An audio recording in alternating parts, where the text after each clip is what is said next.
Now, approximately 6.5 million of South Africa's population suffers from hunger.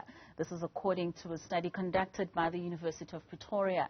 The study further states that conflict and insecurity, climate change, poverty and population growth are primary drivers of hunger and food insecurity.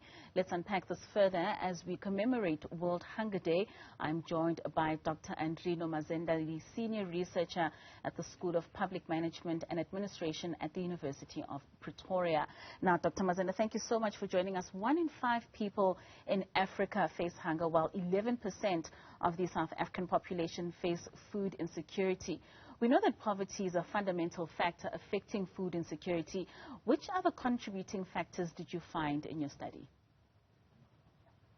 Right. Apart from poverty, we saw that other contributing factors affecting food insecurity were aspects such as unemployment. Right. Unemployment was also related to issues such as income.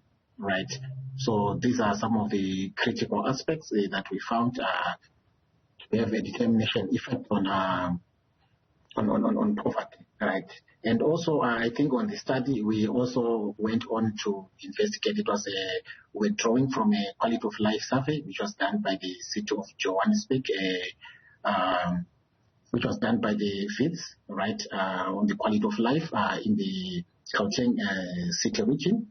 So in this region, we had a variety of determinants of food security, like, for example, of poverty, rather which is hunger and poverty vis-a-vis they are related, right? So we were looking at things like, for example, we thought that in the study we hypothesized that maybe being white in terms of race, maybe someone who is white might be required to be food secure. And also someone who is employed, someone who is a male, based on their a part of being able to get food, and also a variety of other factors, right? And also we take into consideration the aspects which were happening in the COVID-19, and on the study findings that we on the findings of the study, we saw that there are some of the factors. For example, right now we've got an issues of petrol pricing, which is going up, right? These are significant as determinants of food insecurity or determinants of hunger.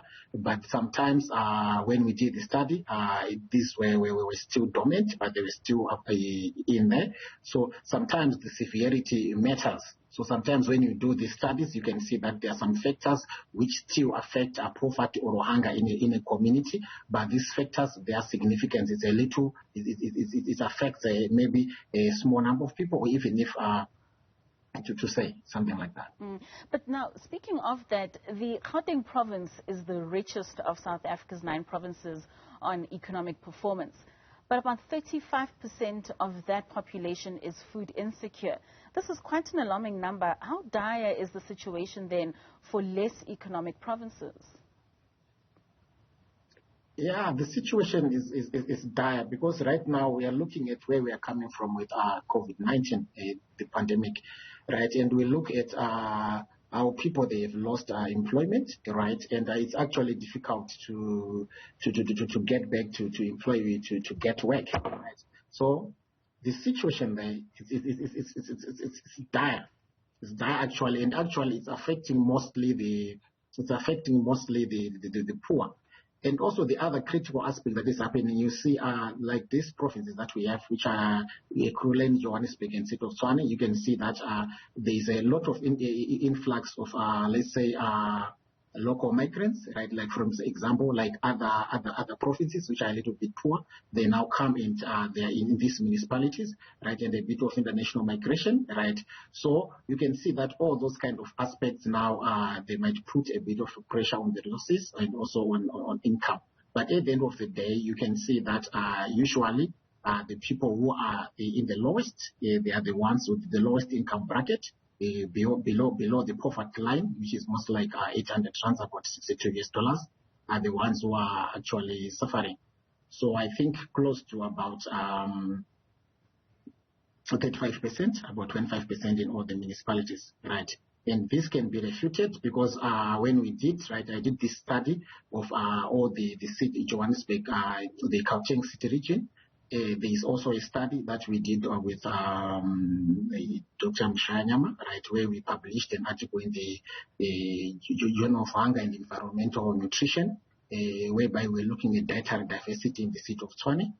From this study, you can see that at least 59% of the households were in the low dietary deficit group, meaning also this is compromising nutrition.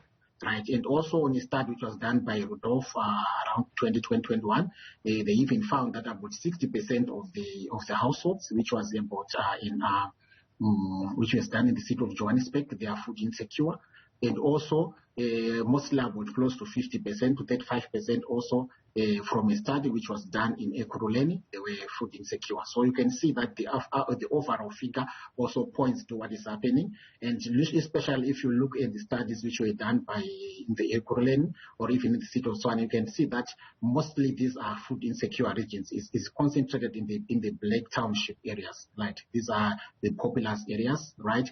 And also you could see that mostly these people who are food insecure, some of them are actually people who are living on the child support grant. Why? Because you can see sometimes this grant is below the expected poverty, the poverty datum line, right, or the food poverty line.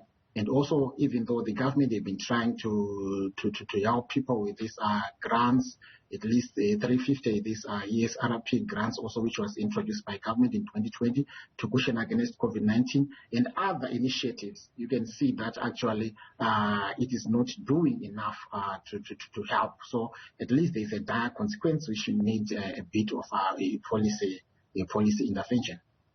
Talking about interventions, we often turn to government when we speak about hunger and poverty. But have government programs such as the Tepo 1 Million Youth-Focused Initiative and the expanded public works programs assisted in alleviating food insecurity? If you look at the EPWP, right, I did a study in 2019. I think I also focused on the city of Tshwane a bit, right, and also another one which is still to be published very soon, which talks about which was also zoning about other Cape Town and Mangaung and other provinces to try to see what's happening with the EPWP. You can see that the EPWP has been vis-a-vis a success, but to a certain limited extent. Right, the program was okay, but sometimes you can see that it gives people stipends, it gives people skills, income, but sometimes it's not sustainable for the long future, because it needs the government more. For example, if the people are given skills, let's say for example now they can be able to do farming. If someone has got skills can be able to do farming, the government should do something to create the supply chain synergies, right? Bring together stakeholders, right? So that there could be this marketing, so that at the end of the day, if the skills are given, people are empowered, but at the end of the day, there is no outcomes. It's still a challenge. So you can see now that at the end of the day is the implementation part. And also, when we did in these studies, you can see that some of the provinces are doing very well in terms of administration of this EPWP, but some of the provinces are still being a challenge. So you can see that this issue, vis-a-vis, it goes back again to the issues of governance.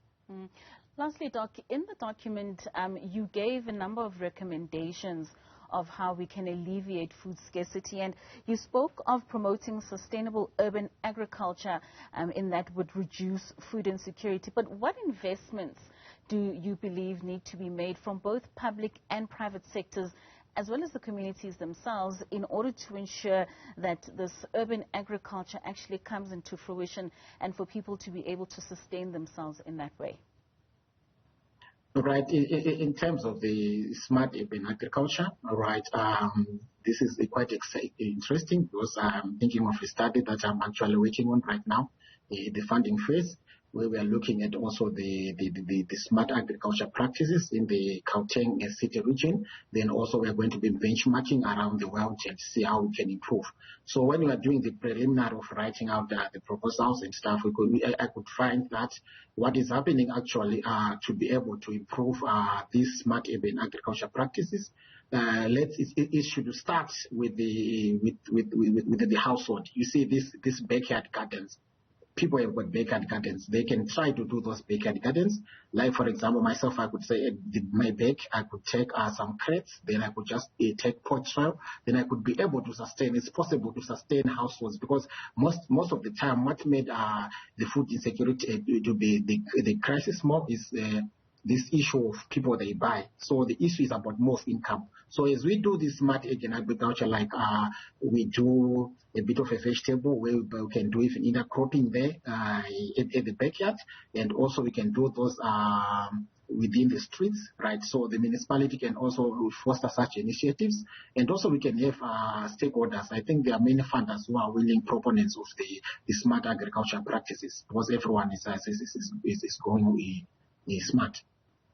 Thank you so much for your time, Doc. We have come to the end of that conversation.